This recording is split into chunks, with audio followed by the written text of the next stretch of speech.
All right, what's up, guys? So today we have a very exciting episode. We're joining forces with PrimeXBT to bring you guys a lot more educational value to this channel. And with me today, I have Dirk from PrimeXBT Academy. All right, how's it going, Dirk? Great. Thanks for having me here today. And hello, everybody out there. Happy to see everybody that wants to know a little bit more about the secrets of trading and trading education. Yeah, it's gonna be good. We're gonna go through the PrimeXBT platform, show you guys how to fund your account, how to place your first trade. But I also first want to know a little bit more about you. What's your history with trading, and what is the PrimeXBT Academy? What's the mission there? Yeah. How much time do we have here? I have a very long history when it comes to trading. Yeah, I just noticed the other day that I've been doing this for 24 years now. Obviously, not 24 years in cryptocurrencies. Started out in 1998 as a stockbroker. Very classic there. You know, you would throw the hand signs still back and forth on the trading floor. So everything was done almost without any electronics still involved there. Later on progressed to and specialized on Forex trading, Forex options there, especially since 2017, also trading cryptocurrencies. And I have been myself a client of PrimeXBT for quite some time already. And they approached me last year, mid of last year, basically saying, hey, you've been very successful trading with us, and we are thinking of building up a trading academy where we want a veteran expert trader, so to say, to take our clients by the hand and help them to avoid all those traps that linger out there on, you know, the way to becoming at least a trader that is somewhat successful, if not very successful.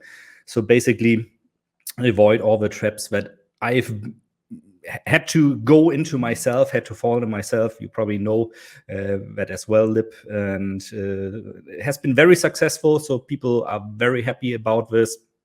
We are on YouTube very often, 3 times a week with new videos. We do live webinars. We do, of course, also cooperations with, for example, you guys that have kind of the same mission like we have, to educate people out there, make everybody a better trader.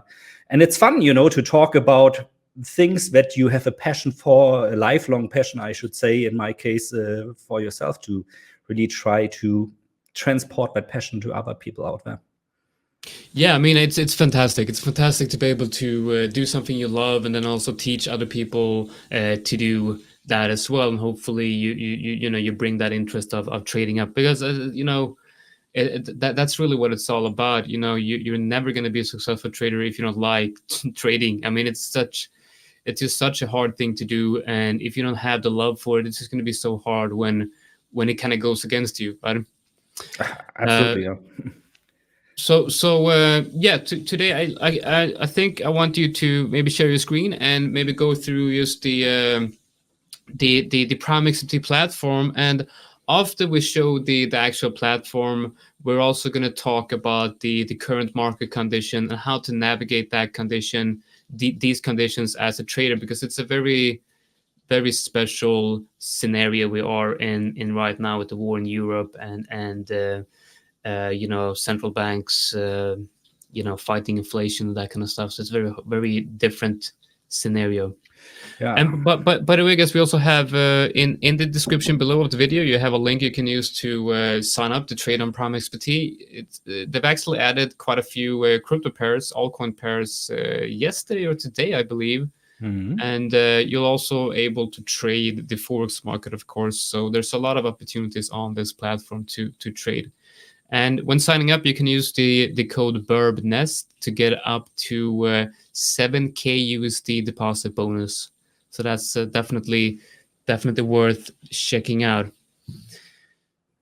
All right. Do you want me to? I can add your screen here if you want. Yeah. Add my screen maybe, and then I'll show you guys a little bit what the platform is all about, how to navigate it, because as always, of course, starting with a new trading platform, always feels a little bit bumpy, but I think PrimeXBT has done a pretty good job in keeping things as simple as possible. So I'm, of course, here using for the video now the desktop version. There's a mobile version also for Android and for iOS available, which pretty much looks the same. So if you have nailed down the desktop version of things, you'll find yourself very comfortable also navigating the mobile versions here, of course. And yeah, maybe let's quickly look here at what I have on my screen. So at the moment, you have really, as a trader, two sections. If you want to trade yourself, that is, that are important for you. You have your wallets in all the different cryptocurrencies that you can use to fund your account. So Bitcoin, Ethereum, Tether. I have my funds in Tether here at the moment. US dollar coin and the co-vesting token. More on the co-vesting token maybe later. And these are just your wallets. So basically, like maybe the hot or cold wallet you are using at home for your cryptocurrencies, these are kind of the same. You don't trade from those. They are more like, accounts to park the cryptocurrencies you are currently not trading with. Your trading account you find here in the margin section. And if you log in if you sign up and see this for the first time, you're not going to see anything here yet. So you have to press here on Open New Account and select the currency that you want to open a margin trading account with. So because I have here a Bitcoin and a US dollar token margin trading account, I could, for example, select Ethereum now here and say, okay, I want to margin trade with Ethereum as well. If I don't have funds yet on my account, by the way, so if you're not owning cryptocurrencies, you also have the opportunity, if you click here on the wallet, to click, for example, here on Buy BTC. You can choose the currency that you want to use. So, for example, Swedish krona, probably for you, Lip, would be your choice there. And, okay, now we see an unexpected error. I don't know why, but shouldn't be there normally. So, US dollars, and then you have different payment methods here, for example, credit card, where you can convert your fiat currency to the cryptocurrency, and that will immediately then also show up here in your wallet. So if I want to start trading now, what I have to do is I have to transfer. I want to use, for example, the US dollar Tether I have here. I need to transfer all or some of my Tether to my margin US dollar Tether account. I'm going to do that now. So I click here on Fund under Margin Trading, and I say, for example, okay, I want to use everything for trading at the moment. And you see, like, it goes like within an instant. Here's the zero now, and the 100,000 US dollar Tether are deposited there now. And if I want to start trading, then I can just click here on Trade. I can access the same, by the way, in the top menu here. I can also exit that, but I think it's easier here to just click on Trade. And when it takes a while, the platform will load them. And so pretty much straightforward up to this point. What I highly advise you to do is now maybe you want to select kind of the markets you want to trade. There's a lot, as you can see here, available for trading. So not only cryptocurrencies, we're talking here about classic Forex pairs. We are talking about commodities like oil, for example, which also might be interesting for some of you guys at the moment out there. We are also talking about indices like the S&P 500, Dow Jones, the German DAX, which I like to trade sometimes as well, and things like gas, gold, silver, and so on and so forth. And what you can do here, for example, if you say, I want to trade, I want to focus on cryptocurrencies, you click here on all markets, and then you can select crypto. And then you'll see all crypto pairs that are tradable. And as of yesterday, like Lip just said, PrimeXBT added quite a lot of new pairs, which we can have a look on later. Maybe now, for the sake of demonstration, we select here Bitcoin. So select Bitcoin here. By the way, those windows normally are linked. So for example, if I select ADA here, Cardano, the chart of ADA will automatically also appear here on the right in the window. But let's go with Bitcoin. So I'm going to get a chart of Bitcoin with some indicators that are there. I can, of course, change the indicators. I'll show you later how to do that. I'll have to select the time frame I want my chart to be. Let's say we maybe want to be more on the short term of things here trading wise. So I selected now 15 minutes. So every 15 minutes, you'll have a new candle there.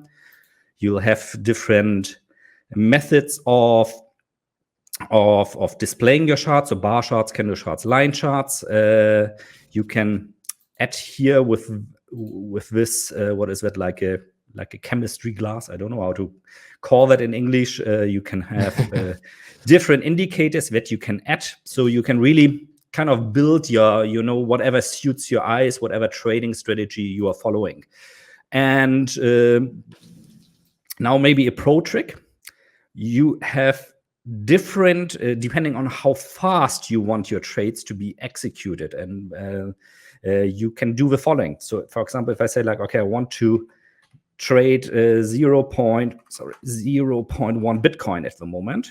Wait, 0.1. Here we go. I can either do that by clicking on buy or sell here. If I, for example, click on buy, I'll get a new window where I have to either confirm my order already. So if I want it to be executed immediately, my order type would be a market order. I can also select limit order. So when I, for example, say, at the moment we're at 43,160, I want to buy if a market goes to 43,000 today. So I could select a limit order, punch in 43,000, send the order, and well, then I basically can leave my desk because the system in the background, even if I turn off my laptop or desktop PC, is automatically going to monitor this. I have the opportunity to place a stop loss or take profit for my order also. Always, it's one of my mantras. I always say, guys, remember to place a stop loss, especially in a market like this, where cryptos all of a sudden can move by 10% to the upside or downside. You don't want to be caught on the wrong side there. But let's just execute this order maybe here at the moment. So I click on buy. I have to confirm that. Yeah, I want to buy 0.1 Bitcoin against US dollar market. I haven't set a stop loss. I haven't set a take profit. I click on confirm, and you see down here the order is immediately executed. So I see my current, my fill price, so what I bought for, 43,200 in this case. I see the current price, which I could exit the order for, and I see my profit and loss, in this case in US dollar token. So if you are not trading with US dollar token, you're trading, for example, with Bitcoin, you will see your profit and loss in Satoshis. And I think that's really, really neat, because if you're, for example, trading Forex and you have an account in US dollar or euro and you're trading something like pound sterlings against yen, it sometimes can be difficult to determine, okay, in the currency I think, what is my profit or loss at the moment? Especially if we're talking about yen, you might see something like, oh, I'm up 300,000, but it's yen, it's not US dollars.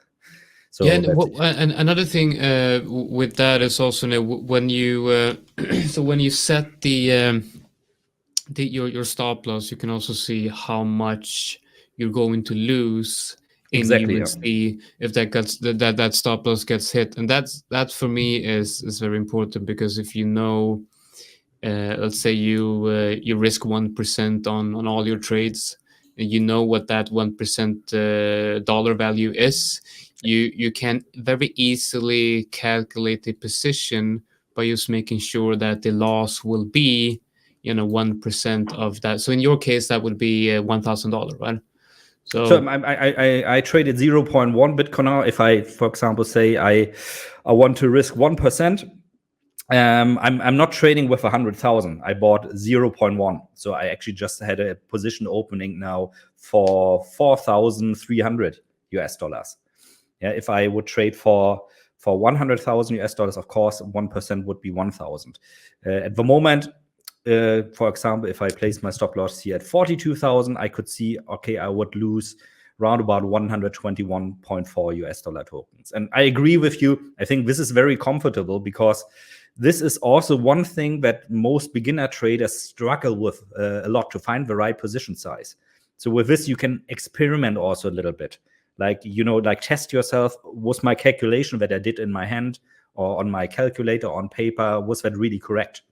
Or maybe I I accidentally choose a position size that was too big, which eventually will happen. I mean, mistakes happen, so it's always good to have a kind of a security mechanism in there that allows you to exit a position, to kind of control yourself. Are you doing the right thing, or have you over or under traded right now? Yeah, so when we're on the subject of position sizing, I have a lot of I've had a lot of people in the Burbness community asking how to effectively calculate the position size on PrimeXBT, and I always say that, you know, after you've done, you know, you've done the setup, you have your setup, you have your target and your stop loss. All you really have to care about is like the position size. Of course, it matters, but the only thing that really matters is that dollar amount if your stop loss gets hit, right? So if you have a rule that says, you know, I only risk 1% on all my trades, you need to make sure that that stop loss, that value, if you get stopped out, is 1%. And as long as you do that, you don't really have to care too much about what the position size is. You only have to care about what the potential loss is. And another thing, the way because PrimeXBT does not have the option to have multiple TPs, right? But it's not really a problem, because what you can do is you can, let's say you have two take profit targets for 50% each. Well, you do the setup, you see that with this position size, I will lose 1%, right? But what you can do then is just divide that position size up into two positions with two different targets. Yeah. So you have two positions with two different targets. And as a swing trader, you know, I take maybe, you know, in these conditions, somewhere between 1 and 5 trades a week, sometimes even only 5-10 trades a month. But having few trades like that, it's not really a problem, right? Yeah, I agree. I actually do the same like you. So when I know, like, okay, let's say my position size for the swing trade is going to be 1 Bitcoin. And I might even divide it like in 5 different positions, because it gives me more flexibility also in terms of having different take profits, and also maybe even having different stop losses as the position moves into my direction. You know, I can let it breathe a little bit more, so to say. But it's almost philosophical sometimes, because everybody has like a different approach there. I think for the beginner, the mere fact that you have a stop loss in place and that you make up your mind in the beginning, where do I expect this position to go, and does my stop loss make sense? That is the most important task. Because if you say like, okay, I'm entering the market at, like we now just did here in this example, at 43,200, and my target is 43,300, so just a mere $100, but I want to place my stop loss at 35,000. That doesn't make any sense, because you are risking multiple times the money you are able to earn. So by the end of the day, you would need to be successful with like 95% of all of your trades just in order to break even, and that's impossible. At least I haven't met anybody that is able to do that. No, there's not a lot of people out there with that kind of win rate. When we're on the subject of stop losses and risk to reward ratio and that kind of stuff, like what do you think? Like, what's your optimum average risk to reward? Because I remember reading the CMT, and they talk a lot about having a minimum of 3R. And then I remember also reading the book, The Trading in the Zone, where Mark Douglas talks about having a average R of 3 as well. But I actually think that it might be misleading to new people to just say have 3R, because of the fact, you know, with the win rate, the relationship between average risk to reward and win rate. Because obviously, if you have higher win rate, let's say I have 60 or even 70% win rate, you can obviously make money with only, you know, 1/2 R or even 2 R, right? Absolutely, yeah. If you have a win rate that high, of course, you can aim for smaller profits per position. I think from the beginning, and that's actually what I try to aim also, at least for swing trades. We're not talking about scalping here 1 minute or 5 minute charts. That's a whole different story, really. But for swing trading, I try to always be like somewhere in the region of 1.5. Because that gives me the opportunity. I only need to be correct around about 44% of all the time. And to break even with my positioning, it gives me the opportunity to do more trades. I like to be an active trader, I must say. I kind of like the click action even after 20 plus years. Yeah, it's addictive. It's addictive. It yeah, surely is. It is. And for me, the important thing is with those 44% that I only need to be correct of all the time to break even, I have a better chance than coin flip already, and I think that's important. I really like that. It's really important for new traders to understand the relationship between win rate and average R. Because I remember I was so hooked on it. Like when I first developed my system, I was so hooked on having at least 2R on all my trades. If I didn't have 3R or 2R on the trade, I wouldn't take the trade, which didn't really make a lot of sense because the probability of price moving to 1.5R was like very, very high. And of course, if that's the case, I need to take the trade because my win rate is somewhere around 50%. So with 50% win rate, you need to have slightly over one risk to reward to be a break even. So everything above 1 is actually going to put you at in a profit. So I think that is very important for new traders to understand that the saying nobody's gone broke taking profits, right? And it's very, very important to remember that to secure the positions and to really take profits.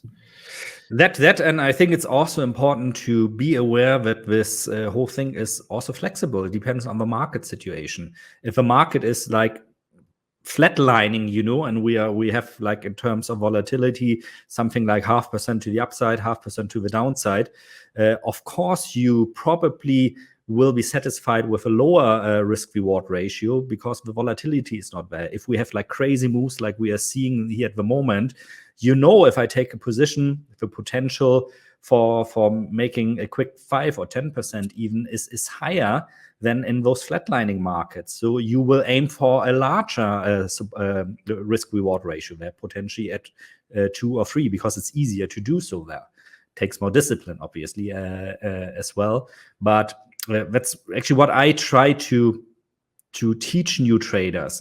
All those things always are flexible. You have to adapt to the market. Also with your trading system, you have to adapt it always to the market. The market is ever changing. Yeah, absolutely. I think, and we are definitely in a in a scenario now where we're seeing the market shifting. I would say we're definitely in a very different perspective now than what we were in maybe Q3 or end of last year.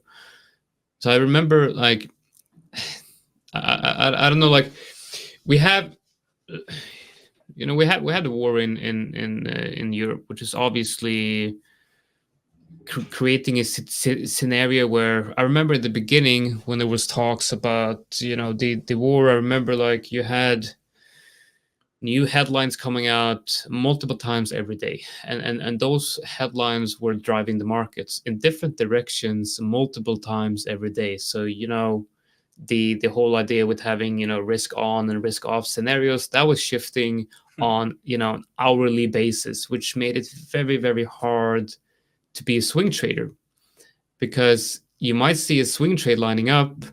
I remember I had a trade lining up that looked perfect at like 9 o'clock in the evening. So I took that trade, didn't look at the charts until I woke up the next day, and I saw that you had had news coming out saying, something totally different than what that trade was based on, and it not now the whole market just looks much different. And I would maybe want to hear your thoughts on how has your trading and your approach changed during all of this? Because before the war, we still had a very different situation, right? So quantitative easing was slowing down. The Fed was talking about stopping quantitative easing because of basically COVID. With COVID, they printed just a lot of money, right? They printed a lot of money, injected a lot of money into the economy to kind of prop up prices, right? And then when they said that maybe we've done it a little bit too much, right? So we need to cut it back, and now we're gonna hike rates and that kind of stuff, which obviously creates a slower moving economy. And then all of a sudden you have a war. So it's a very different scenario from when Bitcoin and the crypto markets was really pumping, right? We're not there yet, right? Which makes me also a bit cautious with the current move that we're seeing on Bitcoin. Yeah, it's really a situation unlike anything I've seen in the past 20 years. I mean, these talks about the Fed is going to taper, so they're going to stop quantitative easing. Those have been basically around since 2008, since they started that whole thing.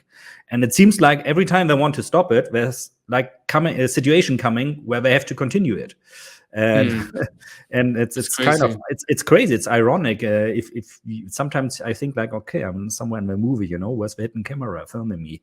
And and for me, I've become very, very cautious with my swing trades at the moment because of the reason you just stated. It's like you have one situation in the morning, and you think like, okay, if this and this happens today, I think I want to short the market or I want to go long. And then 2 hours later, the whole picture has changed because somebody that is in charge of large armies or large economies tweeted something, or suddenly, there's Germany coming saying like, oh no, we want to ban Russia from SWIFT now. And by the way, we are going to up our military spending by 100 billion per year. Oh yeah, we are also going to deliver weapons to the Ukraine. So something they totally denied doing just a couple of hours or a day before that. And I think really the super, super unexpected thing that happened, and I'm kind of happy that happened actually, was really this large candle we saw here to the upside. This huge move of in the tops 15% from under 37,000, under 38,000 to over 44,000 US dollar. Nobody expected that because normally in this war times, which should be a typical risk-off scenario, you would have expected gold to massively go over 2,000 US dollars. And instead, we are now seeing Bitcoin and other cryptocurrencies, of course, doing these moves to the upside, supposedly because Russians and Ukrainians are buying. So they're using, actually, for the first time in history, in my opinion, Bitcoin for what it was designed.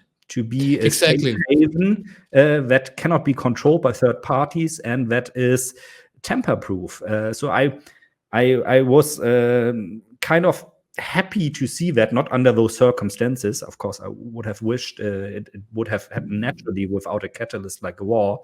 But hey, yeah, it's surprising to see that it's actually doing. And this is something I'm waiting for, that we decouple cryptocurrencies from the stock markets, because all of this move since the beginning of February we saw here in Bitcoin was exactly what we are seeing in the S&P 500. So Bitcoin was merely copying the S&P 500, and now seems like the market maybe, hopefully, gets the guts, to develop a life of its own. So so the probability, So I definitely share your enthusiasm about the fact that if the reason, I mean, Bitcoin can also be measured for Russia to kind of get around sanctions, but that doesn't really matter. Like what really matters is not, it matters because it could be the other way around as well. It could be people. I remember reading a story about a Ukrainian guy in Donbass during 2015 who needed to flee from Donbass in Ukraine, and his local currency was just dropping and dropping and dropping. He bought Bitcoin and memorized the seed words, and then went over the border and said like, I'm just going to visit a family. I don't have anything. And then he disappeared. And this was 2016. He had all his money in Bitcoin, and then the bull run, the bull run started, right? So that's a beautiful example of how you can use Bitcoin to kind of get around the and the problems we see with fiat in the world today. But I really do like the fact that Bitcoin pumped here, but we need to see continuation here. We need to see some confirmation of this strength, right? Because Absolutely. right now I feel like it's like, yeah, the S&P 500 is in a much more, in my opinion, like local bearish market structure, but it also looks like it kind of wants to break out above the local trends. Now, if that doesn't happen while Bitcoin does break out, I think it's safe to assume that we have a decoupling of the indices and Bitcoin, which is really, if that happens, I think we're now on the way to really make Bitcoin something extremely meaningful in the global economics. And I think all eyes are on Bitcoin right now and crypto, because it's like without Bitcoin, like now people who are under the influence of oppressive regimes does have an option to escape the world of fiat, right? Which is just something we haven't witnessed before in history of money, right? So it's just beautiful. I do however think that I'd love to see Bitcoin follow gold as well, and vice versa. I think that would be a good sign. Yeah, it would be. And I mean, I 100% agree with you, because it also brings up the next challenge. And for example, Hillary Clinton indicated that already. She kind of was angry about that the crypto exchanges seem to not be so much willing to block Russian clients. And so like this whole thing we are seeing now could also lead to the so-called Western countries to make the crypto, or to try at least to make the crypto market more regulated, whether we like it or not. So absolutely, just because of one candle, we cannot determine how things are going to be in a month or 6 months or 1 year down the road. So yeah, let's not be too euphoric about it. And I think maybe to circle back there also to trading, I think for, especially if you're a beginner trader, it's also in times like this, okay, to take your time and stay at the sidelines for a couple of days or even weeks, until you feel like, okay, now I have a better understanding. Things are maybe calming down a little bit. So my opinion is not going to be thrown over within 30 minutes or an hour because somebody tweets something, or there are developments that cannot be foreseen on a political level.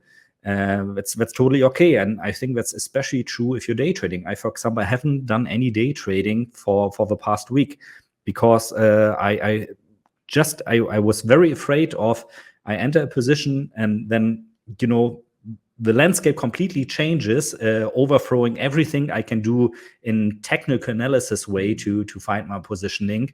Actually did a video on this also the other day, why at the moment technical analysis is probably not your go-to method to enter the market. So I think you have to have a political opinion at the moment. Yeah, I think that's interesting because I'm not sure I agree with you 100% here. So let's discuss that. So because I've last 6 months I've started getting into fundamental analysis of the especially the forex market, right? And basically looking at what is central banks doing and how is their decisions and speeches and stuff influencing the markets, right? Which it's it's basically all about central markets. I mean, central banks. Like, what are they saying, and how is that interest rates and that kind of stuff, right? So, like for the last 5 years, maybe it took me a year. So maybe it took me about a year to develop the system that I'm trading right now, and it's strictly based on 100% TA, right? It has nothing to do with any fundamental analysis. What I do, however, is I look at the economic calendar, right? So I can share my screen here and show you, a site that I have, which I look at, which is the you could look at the economic calendar right here on Daily FX is one that I'm watching. You also have a few others, right? And so if I want to take a trade based on my 100% TE trade, I look through the economic calendar to see if there's any major news event for that pair during the day I want to be entering. If like, for example, you have NFP here, non-farm payrolls for USD, you do not want to open a position on USD like before this event, right? So that was, up until this point, the only FA I was doing in the markets. But what I've seen is, ever since I started, doing more FA with the current system that I'm trading, the win rate is actually going lower and the profitability is actually going lower. And I think that's because if you have a 100% TA system and you want to incorporate FA, you need to perhaps adjust the system a little bit, right?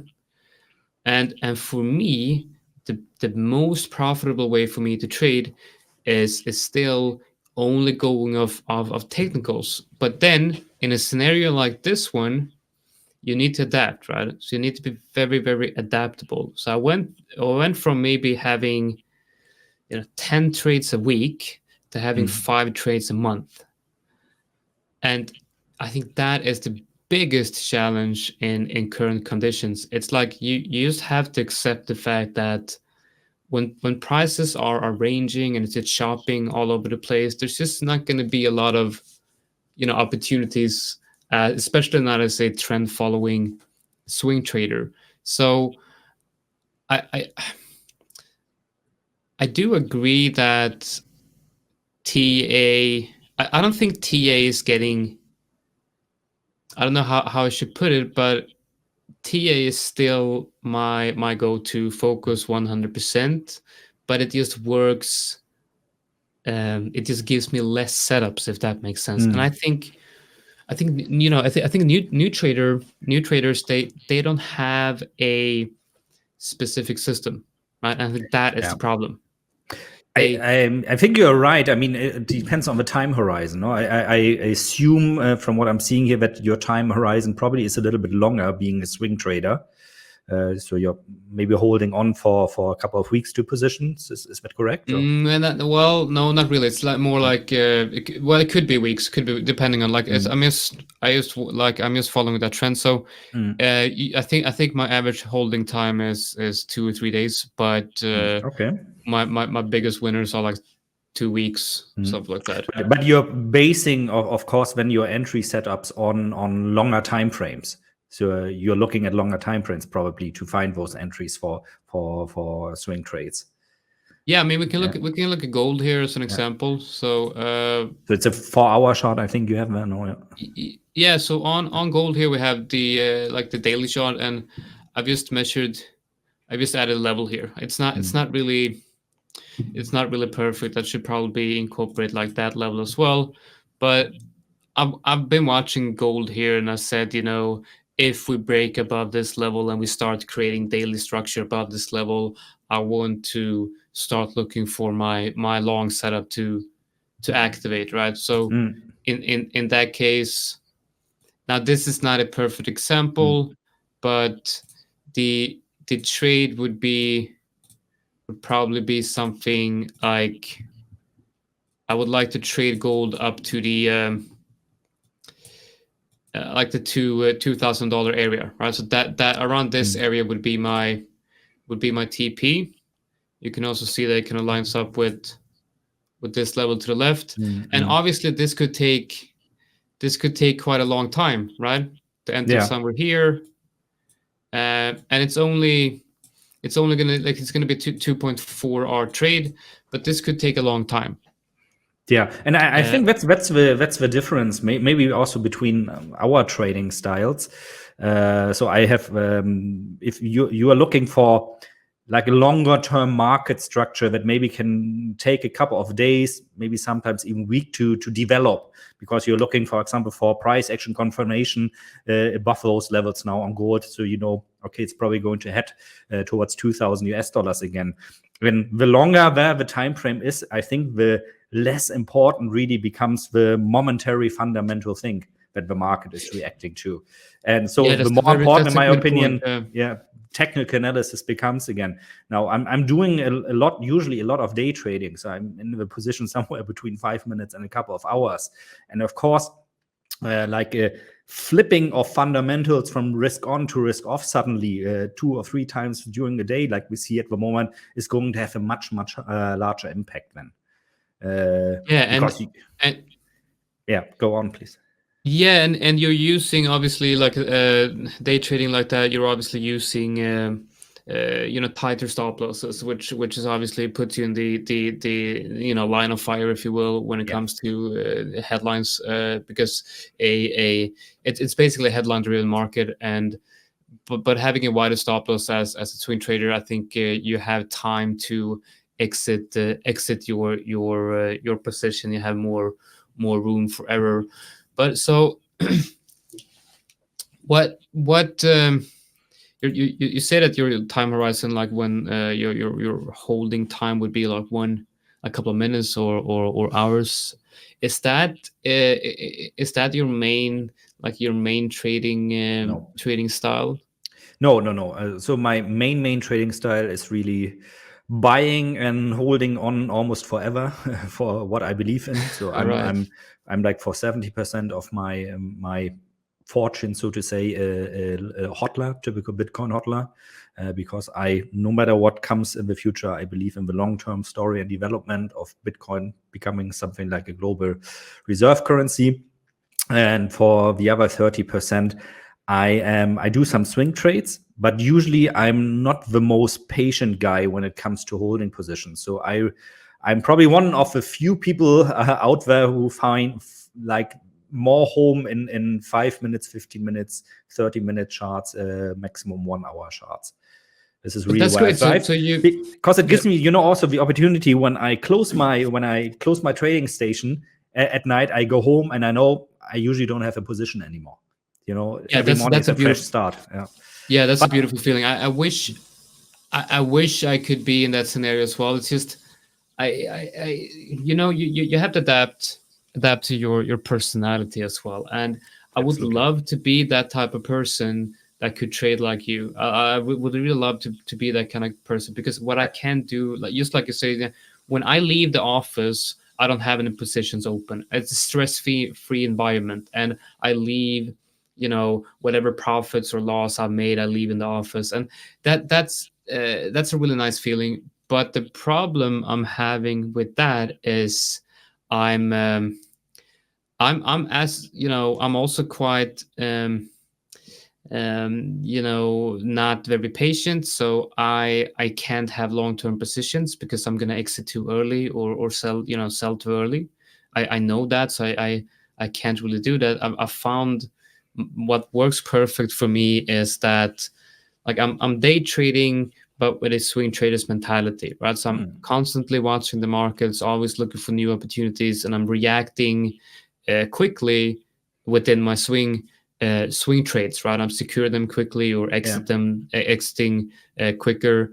But when I start scalping, when I start going into the minute or even lower than the 4 hour, I I just start making really stupid mistakes every time. Like it's just very hard for me to, and I think that's because maybe you're like a quicker thinker, while I'm more of a slow thinker. I look at the I don't think it has biggest. anything to do with like quick or slow thinking. It really, I think you defined it very well. It comes down to mentality, and it's actually super great example now for everybody viewing out there. You have two traders here, both are successful in what they are doing, but they have totally different approaches.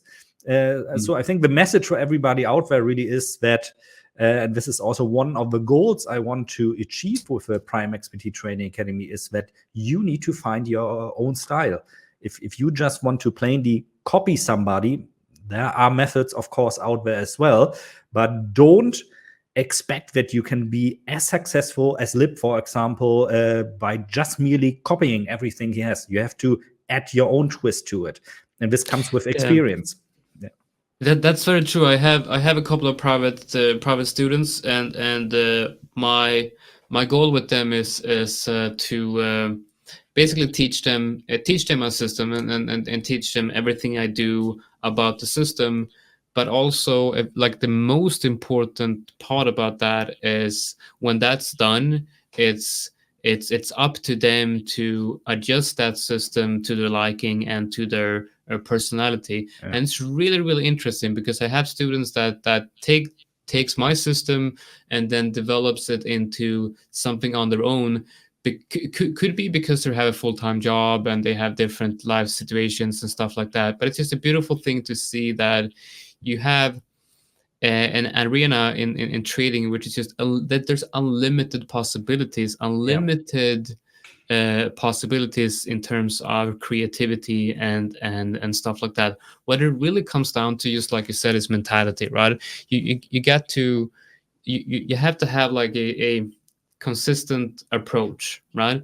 Everything kind of clicked for me when I realized that, you know, I have my system. I've back tested this now, all markets for years. It's working.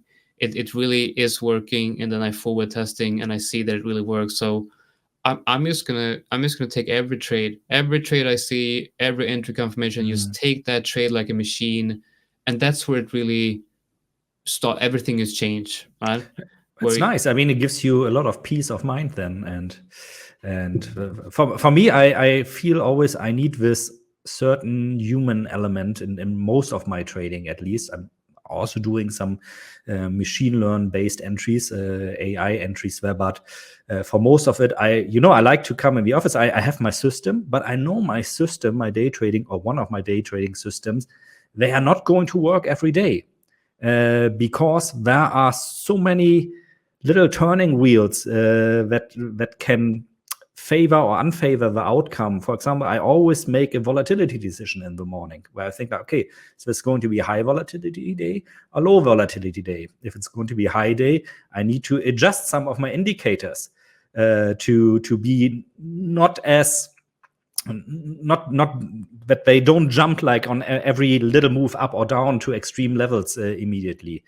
And of course, like you just said, that takes really some time to kind of find the golden middle of what you like and what you feel comfortable with. Yeah, I feel what you just said is like that's I feel that's taking it to the next level, and I believe that might be because, like you said, you've been in the markets for over 20 years. I've been in the markets for 5 years. I think what your approach, and especially that volatility decision in the morning, that's like for me, I've developed my system in a year, and you've had many years to develop a intuitive feeling as well for the markets, right? And I feel like I'm not really there yet. I'm still at the stage where the technical system is in place, but the next step would be favoring different decisions based on like intuitive feelings, and also incorporating that fundamental aspect. And I think that it's interesting because it's really is a continuous development being a trader. I think you're going to be frustrated now when I tell you that feeling never goes away. You always are going to think there's still something missing that will take me to the next level. And I've never met anybody that doesn't have that feeling. And by the way, but it's 5 years of a market that makes you a veteran, in my opinion, already. Not a lot of people survive, especially in markets like this, for 5 years. And you are profitable. I mean, you've proven yourself. Yeah, and especially I would like to say that this year, I think these last 3 months has probably been the hardest for me in terms of trading. I do believe that if you survive this year without blowing your account or losing money, you're doing something right. I do expect that this year in the markets will probably be, for me at least, the hardest challenge. So and you're right. I mean, not only for you, especially those days where we suddenly go up like 15%, or also the candles to the downside we've seen there in cryptos, minus 15 suddenly out of nothing. I mean, as a day trader, you are always looking for volatility, obviously, but there's a certain threshold in volatility that is just too much. And of course, in the past couple of months, I had some days also where I went at home at night and was thinking to myself, my God, Dirk, why are you still doing this to yourself? But when I get up in the morning and kind of, it's like you said in the beginning, it's like an addiction. Kind of, okay. I remember when I had COVID, like last week. I think that was my worst trading week in a while, because I shouldn't have traded at all. Like I was in bed, I was sick, and like I had that feeling that I'm missing opportunities, right? But the great thing is, the market gives you millions of opportunities all the time, and but I understand that I also always hate to take vacation time off and go somewhere with my family, because I always think I'm missing out. And my wife always goes, like you said, don't trade when you're sick, don't trade when you're drunk. So you need to have this peace of mind and almost tranquility, is that a word? I think it's tranquil, something like that. Something like this. So basically, you need to be in the flow, right? In the flow. Yeah, that's a nice way to put it. Yeah, I think like for me that is very important, right? And I keep mentioning that book, Trading in the Zone. It's been a Bible for me. It's really been helpful. Reading through Mark Douglas's things that he talks about, of the consistency of the mind, and those types of things. I really like that. And for me, I think talked about it before. Like it really clicked for me when I decided to just take all trades. But really, the big difference were when I decided to only trade and only look for setups when I was feeling balanced and calm, right? So as soon as I kind of wake up, if I wake up in the morning and I feel like this is just not a great day, I am not feeling good today, I come down to my office and I feel like I'm just slow, I'm tired, there's just not much going on, I feel like maybe an urge to open up a position or trade. But I found this, I'll just go out for a walk, I'll leave the office, I'll do something else. And that is, for me, has probably been one of the most important factors in my trading, to know when not to trade, right? So my point here is knowing when not to trade is probably what will make you more profitable than knowing when to trade. It sounds weird, because the act of trading is what will make you money, but I strongly believe that the act of not trading is more important, right? Yeah, every trade is a business decision, and if you run a, let's say, normal business, you're selling cars or whatever, you're probably not going to make a decision to buy like I don't know 100 cars of this model just because you feel like it that day. You're probably going to put Yeah, a or lot you of just thought. buy everything you see, right? Yeah. So, Or you do something like, hey, this car's not selling. I'm just going to order 100 more because maybe it sells better than yeah, and you have to, and this applies to all time frames, whether you look at monthly charts, whether you look at money charts. Every trade is a business decision, and every trade yeah. not taken, no matter how the outcome of a trade would have been, is also a good decision because it shows you put thought into it. You put thought into, shall I risk my money here or not? And it trains you I to think look for those perfect setups. Yeah, I think that is a very, very important point you're making, because if you have you should have a trading plan, right? And that trading plan should be just like a business plan, because trading is your business. And if you have a multinational, multi-million-dollar company, just making important decisions, because when you enter a trade, that's the most important decision, right? That's the most important decision in your trading. So if you're all of a sudden just opening, have a multi-million-dollar company, or a global company, just making decisions based on a hunch or whatever, just obviously that company is not going to go well for, right? So it's the same in trading. I believe you have to be really selective and only really take the trades where you really feel that your edge is obvious, right? Because if you're not, you're just giving away money. You're just giving away money to the market. So I feel like having that perspective, like you said, trading as a business will kind of open your eyes to the importance of really taking it seriously. I think we've always been only been talking, or not only, we've already been talking for an hour, and We're in the flow, man. yeah. I really like these discussions. It got a bit long today, I believe, but we're gonna have many more like this one. And I feel like I wanted to go through co-vesting, but maybe we should do co-vesting in a separate video. Just go over the co-vesting, because that's gonna take a while, and I'm really impressed with the co-vesting features. So I want to kind of go through that in a separate video. But yeah, go ahead. Exactly. I think co-vesting can be, especially for somebody that has to do a job that cannot spend like 10 or 14 hours like we do in front of your monitor, but you need to go to work every day to earn your money. That can be a solution, and definitely that should be covered by itself as a topic, in a special, maybe. I agree.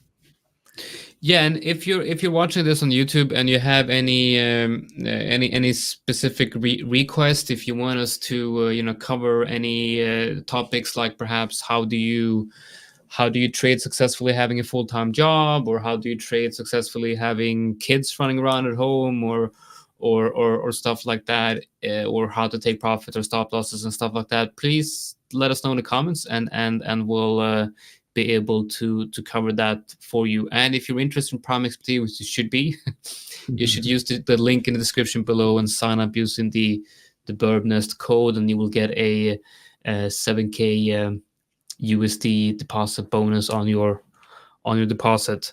I think we shouldn't probably go longer than this, because we're already at 1 hour, and I feel like this became more of a kind of like a podcast episode, which I quite like. And yeah, I'm really looking forward to having more discussions like this one, especially on the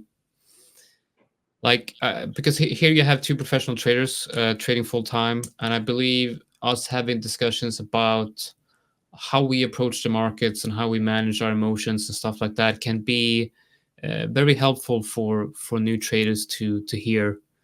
Yeah. So that's the thing, it's like when you look at professional like people from sports, no matter what sport they do, they're professional at a certain level. It's not about technique anymore. It's really like about having the right mindset. You always hear that in interviews, like that, yeah, okay, I didn't feel like myself today, or something like this. That's why Yeah, a lot. yeah, exactly. I strongly believe that, what separates what separates the typical trader and the professional trader is the way they think, and the way they approach the market from a mental perspective. So I really do think that is the most important aspect. And like I really try to focus on that. I try to do meditation and work out and go on walks and do stuff that I know is positively affecting my mental state of mind. Because really, when you have a technical system and you know exactly how that technical system works, you don't have to spend hours and hours and hours going through that system, right? What you should be spending time on is, making sure that your environment around you is, you're in a good place to easily, enter that flow state of mind where you can just take money from the market at will. Almost, it's like you're effortlessly just seeing setups come and go, right? And that is just that beautiful state of mind where you will come to eventually, right? You will eventually feel that feeling where you just, you know exactly what to look for. You just wait for it to appear. And when it appears, you take the trade. And if it's lost, you don't care because statistically you'll make money, right? Beautiful statement to sum everything up. Really, I cannot add more to that. All right, so it's been a pleasure having you on here, and I really look forward to having the next session. And we're going to be talking about what that might be. And please leave a comment below if you have any suggestions. All right, Dirk, thanks for joining. Thank you. Thanks for having me. Looking forward for more. All right, take care, everyone. See you guys in the next one.